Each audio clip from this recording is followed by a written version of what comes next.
what are the things to avoid para dili ma-assume ang imuhang property?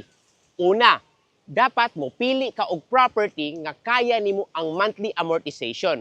If possible, lower amortization para dili ma-compromise ang imong other expenses.